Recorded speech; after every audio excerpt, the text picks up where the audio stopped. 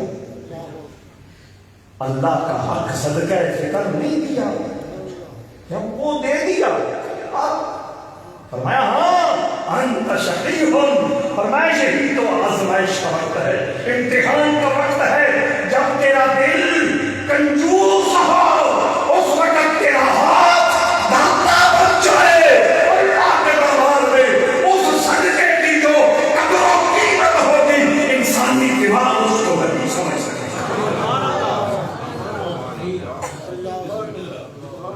کبھی کر کے تو دیکھے, کبھی یہ تجربہ کر کے تو دیکھے اندر کتنی ٹھنڈ پڑتی ہے, اللہ کی رحمت کس طرح طوفان کی صورت میں اور روح پر اترتی ہے, اللہ کی طرف سے روشنائیوں اور اجالوں کا ایک خوبصورت سما سینے میں کیسے ابھر کے آتا ہے. تو آقا فرماتے ہیں جب تو تندرست بھی ہو اور جب تیرا اندر نہ دینے پر تیار ہو اس وقت جگرا بڑا کر.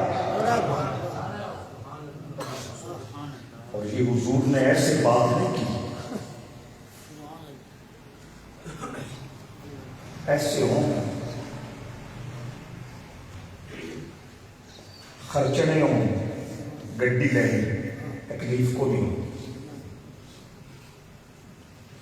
کوٹھی لینی تکلیف نہیں, پلازا کی دکان لینی تکلیف, 10-12 ایکڑ بک رہے ہیں تکلیف, گھڑی تکلیف نہیں, موبائل تکلیف نہیں ہوتا. لیکن وہ پیسے جن کے بدلے میں کچھ بھی نہ آ رہا ہو وہ تو ہوا میں گئے نا, لیکن یہ وہ ہوا ہے, یہ وہ ہوا ہے, یہ وہ ہوا ہے جو باد سما بن کر اپنے کندھوں پہ بٹھا کر تیری روح کو اللہ کی جنت میں داخل کرنے والا. انت شقیح. فرمایا ایک گل یاد آ گئی, تھوڑا یہ ہوتا ہے مگر وہ تو ہو گیا. دیوبندیوں کے بڑے مشہور عالم اشرف علی تھانوی, ان کی کتاب ہے, ان کی تقریریں ہیں, ان تقریروں کو اکٹھا کیا کسی نے اور کتاب کا نام رکھا آداب انسانیت. لائبریری میں ہمارے پاس موجود ہے. حضرات تھانوی صاحب کہتے ہیں کہ ہندوستان کا شہر رامپور مشہور شہر، وہاں ایک بزرگ تھے، غلام حسن ان کا نام تھا۔ کیا نام؟ میں کہانی نہ سناتا پیا، سچا واقعہ سنا۔ ہندو ملک کا نام بھی دسیا، شہر کا نام بھی دسیا، بندے کا نام بھی دسیا۔ جہے یہ کہانیاں سنائے دے نا انہوں نے پھر انجینئر جائے قابو کر لیں۔ توجہ چاہتا بھرپور توجہ چاہتا۔ رامپور شہر کا نام، انڈیا کا شہر، بزرگ کا نام غلام حسن، اور ان کا لقب تھا رسول نما، سونا مصطفیٰ دکھلانے والا، اللہ کا محبوب دکھلانے والا، اللہ کا محبوب دکھلانے والا، یہ لقب تھا، رسول نما لقب تھا دکھلانے والا۔ کوئی بندہ آتا کہتا میں چاہتا ہوں مجھے حضور کی زیارت ہو جائے، وہ کہتے 500 نکالو، 150-200 سال پہلے نکالے، اور 500 دی پھر اپنی ویلیو سمجھتے پہ ہوتا۔ اب پرانی رویہ کے بھی بیٹھے ہوئے دادے ساتھی 2 روپے کی مچ نہیں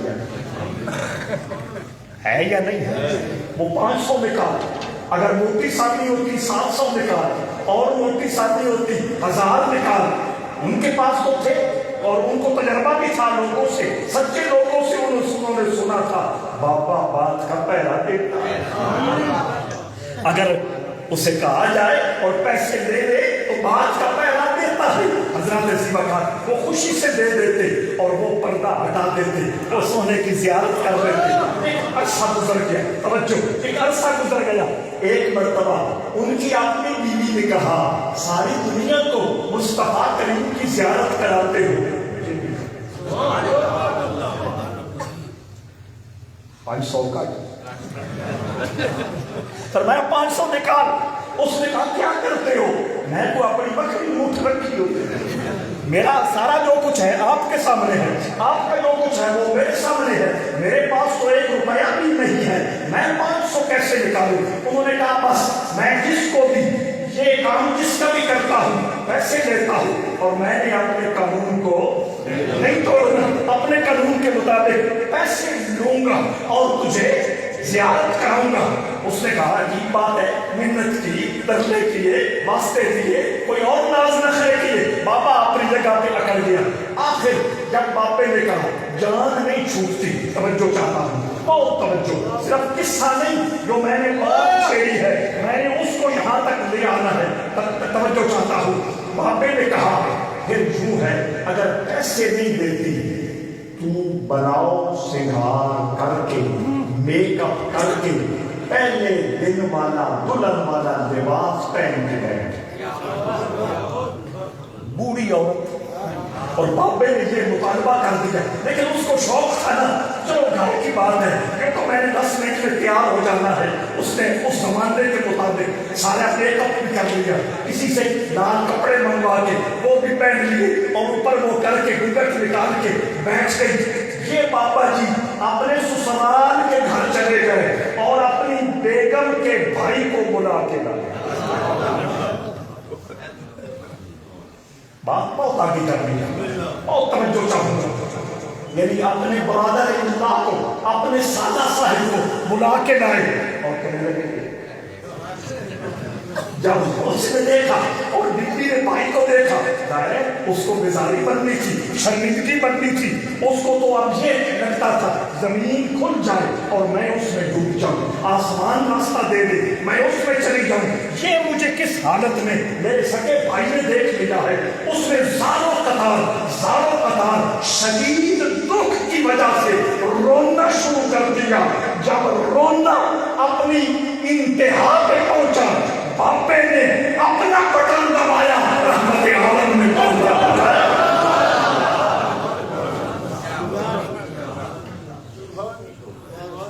بھائی تو کچھ کہتا، کوستا، کچھ باتیں بتاتا، چلا گیا، ادھر یہ کام ہو گیا، اب پھر وہ رو رہی ہے۔ بابا کہنے لگا غلام حسن، رسول اللہ فرمانے لگے اب تو رو رہی ہے؟ کہنے لگی اب تو خوشی کے آنسو ہے، اب تو خوشی کے آنسو ہے نا، اور بتا تو صحیح میں چمکے نہ آئی۔ بس وہ اس نقطے کی طرف آ رہے ہیں، بہت توجہ چاہتا ہوں، سارے دوست اس نقطے کو سمجھنے کی کوشش کریں۔ اس وقت غلام رسول نما نے حضور کے فرمان کی عملی تشریح۔ غلام حسن رسول نما کہنے لگے اصل میں جب پیسے والا، کیا کہتے ہو، پیسے والا جب پیسہ خرچ کرتا ہے بدلے میں کچھ آ رہا ہو وہ خوشی سے کرتا ہے، وہ عزت محسوس کرتا ہے، وہ فخر محسوس کرتا ہے، دنیا کو بتاتا ہے اتنے ایکڑ لے لیے، اتنی دکانیں لے لی، اتنی بڑی گاڑی لے لی، دبئی میں پلازا لے لیا، انگلینڈ میں یہ کر دیا، وہ خوشی سے بتاتا ہے۔ لیکن پیسے والا جب پیسہ خرچے اور بدلے میں صرف ثواب کا وعدہ، پیسہ خرچے صرف نیکی کا وعدہ، پیسہ خرچے صرف بدلے میں پورے، پیسہ خرچے بدلے میں جنت کا وعدہ، پیسہ خرچے بدلے میں جنت کی نعمتوں کا وعدہ، اس کا دل بھرتا نہیں ہے۔ اس پر پیسہ خرچ کرتے وقت اس کے سینے میں نور تلتی ہے۔ میں آنکھا کھائنا بھائی میں دادا کھائن دیو، سمجھ آئی؟ بنیادی مجبوری کہاں تک آ لیسن دے بھی بیسن پر وقت میں تینا پتا اسی کے ساتھ سے گزرتی کے پہلے سمجھ آ گیا۔ تو حضرت غلام حسن رسول نما کہنے لگے جب پیسے کے بدلے میں کچھ نہ آ رہا ہو اس وقت پیسہ خرچنا، موٹی رقم خرچنا، یہ سینے پہ آلے چلتے ہیں۔ وہ جو دکھ ہوتا ہے اس دکھ کی وجہ سے رسول اللہ اب تجھے دکھی کرنا ضروری تھا، یا پیسہ دیتی یا دکھی ہوتی۔ اب چونکہ پیسہ نہیں دے سکتی تھی تجھے دکھ دینے کے لیے یہ طریقہ اختیار کیا۔ مصطفیٰ کریم نے اپنا گرم انت شقیق فرمایا جب دل نہ مان رہا ہو، جس وقت دل جمع تفریق اور ضرب تقسیم کر رہا ہو، اس وقت اللہ کے راستے میں ایک کھجور بھی دے دینا تو اللہ اسے اور پہاڑ کے برابر بنا کے تیرے کھاتے میں ثواب دے گا۔ سنو ابھی بات ختم نہیں ہوئی، توجہ چاہتا ہوں، حدیث ختم نہیں ہوئی، ابھی تو میں نے آگے یہ بھی بتانا ہے کہ وہ خرچ کریے کہ سوکھا سوکھا کیوں کرے۔ سرے منبر وہ خوابوں کے محل تعمیر کرتے ہیں، علاج غم نہیں کرتے، فقط تقریر کرتے ہیں۔ وہ میری تقریر نہ رہ جائے نا، ہمارے پاس کوئی ہیلا بھی آ جائے، کوئی حل بھی آ جائے کہ خرچ بھی ہو جائے، بڑا صدقہ بھی لکھا جائے اور یہ شدہ بھی نہ فیصلہ آپ کو سمجھ آ رہے ہیں؟ حضرات ایسی بات بہت توجہ چاہتا ہوں، میرے آقا فرماتے ہیں ولا تمہل، تو تندرست بھی ہے، صحت مند بھی ہے، اور جمع تفریق ضرب تقسیم پہ بھی تو نے قابو پا لیا ہے، تیار ہو گیا ہے۔ آقا فرماتے ہیں لا تمہل، اب دیر نہ کر، اب دیر نہ کر، اب دیر نہ کرنا۔ سنیں اس کی حکمت سنیں، میں اور آپ کچھ باتیں پڑھی ہیں، کچھ باتیں بڑھتی ہوئی ہیں، توجہ چاہتا ہوں۔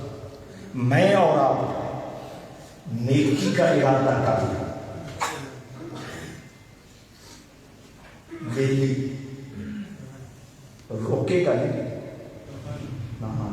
یہ نہ کرنا، روکے گا نہیں، سیدھی بات یہی ہے کہ وہ روکے گا نہیں کہ یہ نہ کرنا، یہ نہ کرنا۔ اس کا طریقہ واردات یہ ہے کہ وہ کہتا ہے شام کو تراویح پہ جائے گا وہاں کر لے، صبح کی نماز میں جائے گا وہاں کر لینا، جمعے کو جائے گا وہاں کر لینا۔ تو تندرست بھی ہے، تیرا دل تیار بھی ہو چکا ہے، آقا اب بھی تیری تربیت کے لیے دل میں موجود ہے۔ فرمایا اللہ تمہیں دیر نہ کرنا، مہلت نہ لینا، اس لیے کہ وہ مہلت، وہ دیر رحمان کا نہیں، شیطان کا اشارہ ہے۔ وہ سیدھا نہیں کہے گا کہ ڈاکٹر گلزار صاحب یہ کام نہ کرنا، خیر تاریخ ٹھیک نہ مسیحی والے لیے ٹھیک نہیں، ہمیں جو ہے داتا کا کشف المحجوب میں بھی کوئی بزرگ جا رہے تھے، ان کے ساتھ ان کا خادم بھی تھا، بزرگوں کے جوتے ٹوٹ گئے، خادم کے پاس موٹا کمبل تھا، دل میں خیال آیا توجہ کہ میں جلدی جلدی موزے بنا دوں کاٹ کے اور بزرگوں کو پیش کر دوں تاکہ چلنے میں آسانی رہے، لیکن فوراً اپنے اس دل کے خیال پہ عمل نہ کیا۔ 2-4 منٹ گزر گئے، اب جمع تفریق ذرا کوئی کسی بول چڑھا ذرا تقسیم نہ جا کے اور جو کمبل ہے سردی میں اوپر لیتے ہیں، نماز میں مصلی بناتے ہیں، چٹائی کی ضرورت ہو اس کے کام دیتا ہے، میں بجاؤں دکھے دو، آگے جا کے بیٹھے، مجلس لگی، لوگوں نے بزرگوں سے روحانیت کے بارے میں، شریعت کے بارے میں، انسانی نفسیات کے بارے میں سوال کرنے شروع کر دیے۔ خلیفہ صاحب پوچھنے لگے حضور مجھے بھی ایک بات پوچھنی ہے، فرمایا بولو۔ کہنے لگا اللہ کی طرف سے خیال آئے یا شیطان کی طرف سے خیال آئے ہمیں کیوں کریں، کیونکہ خیال تو ذہن میں ہی آ رہا ہے، اس کا جگہ تو ذہن ہی ہے، اب وہ اللہ کی طرف سے آیا یا شیطان کی طرف سے آیا پتہ کیسے چلے؟ بزرگ مسکرائے، پورا پھر کر اس کی طرف متوجہ ہوئے، فرمایا راستے میں جو پہلا خیال تھا وہ رحمان کا تھا، دوسرا خیال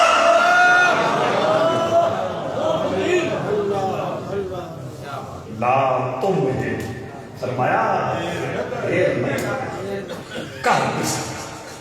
کر گزرنا، جب تو کر گزرے گا اس کے گلے میں لعنت کا توق لگ جائے گا اور اللہ کے دربار میں تیرا مقام بن جائے گا۔ سمجھ آ رہے دوستان عزیزان، اور یہ صدقہ صرف پیسے والے نے نہیں کرنا ہوتا۔ ایک بندے کے پاس 100 روپیہ ہے، وہ 20واں حصہ دے، 10واں حصہ دے، 40واں حصہ دے، 50واں حصہ دے، صدقہ دے۔ زکوٰۃ کی حد کتنی ہے؟ زکوٰۃ 100 میں 2.5، عشر کتنا ہے؟ سارے خرچے نکال کر نہیں، سارے خرچے سمیت 100 میں 500۔ سمجھ آ؟ صدقہ فطر آپ نے سن لی، میں زکوٰۃ عشر اور صدقہ فطر کی بات نہیں کر رہا، وہ تھوڑا تے رب دا ستا نہ وہ آپ پہ مقصد اسا مسئلہ دسنا ہوندا اور دستے پیا اور بھائی بجا کے دسنا، میں وہ آپ کو اگلی طرح سے سبحان اللہ ایس صدقہ تے افضل، کہ سب سے اونچا صدقہ کیا ہے؟ تندرست ہو اور دل تیار ہو، اس وقت تو اللہ کے راستے میں صدقہ اور لیٹ نہ کرنا۔ تو میں یہ کہہ رہا تھا یہ صرف پیسے والے نے صدقہ نہیں کرنا، یہ مصطفیٰ کا فرمان ہر مسلمان کے لیے ہے، کنگال ہے یا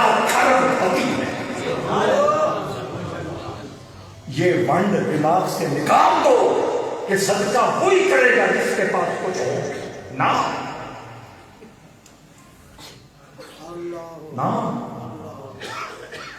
صدقہ ہر اس مسلمان کی ضرورت ہے جو رب کے حرم میں جانا چاہتے ہیں. صرف ہم نہیں پڑھنا ہوگا.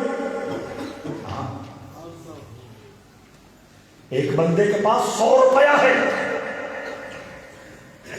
اس میں 1 روپیہ دے سکتا ہے کہ نہیں دے سکتا؟ سما ایسا بس آپ نے طے کر پوچھنا ہے اپنے رب سے کہ ہم نے تیرے راستے میں تندرستی اور صحت کی حالت میں اور جب دل ضرب تقسیم کر رہا ہو جتنا بھی ممکن ہوا تیرے حرم میں پہنچنے کے لیے تیرے راستے میں صدقہ دینا.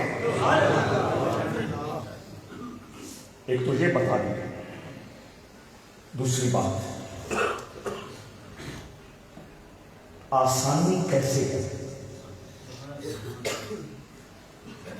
تنخواہ دار بندہ طے کر لے میری جس وقت تنخواہ آئے گی اس میں سے 500 میں نے الگ کر لیں, کچھ بھی ہو جائے. کیا باغ والا بندہ, گندم والا بندہ, کمال والا بندہ, چاول والا بندہ, موٹی جنس نہیں ہے علاقوں کے حساب سے طے کر لیں. زکوٰۃ عشر جو الگ ایک موضوع ہے نا, اس میں سے میں نے 5000 روپے ادھر رکھ دینے ہیں اور جب بھی ضرورت پڑے اللہ کے راستے میں ان کو پیش کر. میں لکھنا تھی دے سکتے ہو کہ نہیں. مسلمان کے پاس مینجمنٹ نہیں ہے, مسلمان کے پاس نظم نہیں ہے, مسلمان کے پاس طریقہ نہیں ہے, ورنہ اللہ نے مسلمان کے دامن میں کیا کچھ نہیں رکھا. طے کر. اگلی اور آخری بات, کوشش کریں صدقہ اپنے ہاتھ سے. جو لوگ دور بیٹھے ہیں وہ جامعہ معظمیہ کے اکاؤنٹ میں بھیجے, وہ ان کی مجبوری ہے, لیکن آس پاس جب بھی صدقہ دینے کی ضرورت پیش آئے, ضرورت سمجھے, ضرورت میں نے بتا دی کہ صدقہ اس لیے دینا ہے اس نے گناہوں کو مٹانا ہے, صدقہ اس لیے دینا ہے کہ اس نے مال کی محبت کو گھٹانا ہے, اور صدقہ اس لیے دینا ہے کہ میرے اس عمل میں مجھے اللہ سے ملانا ہے. بس صدقے کے بارے میں اپنا کنسپٹ آج کے بعد تبدیل کر, جو میں نے یہ کہا اس کو سمجھنے کی کوشش کر. سنیں, میرے آقا فرماتے ہیں صدقہ جب بھی دے اپنے ہاتھ سے.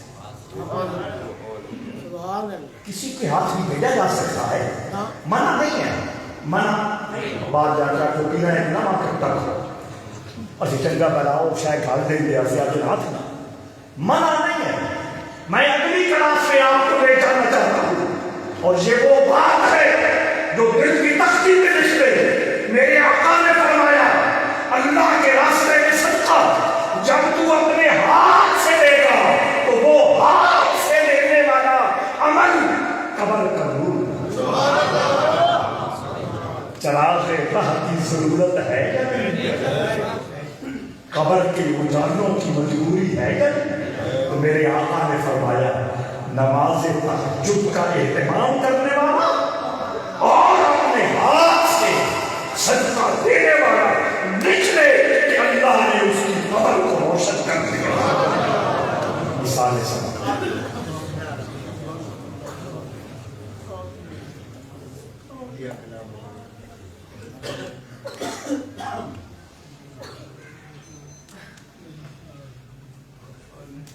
برحمتک یا جزاک اللہ خیر.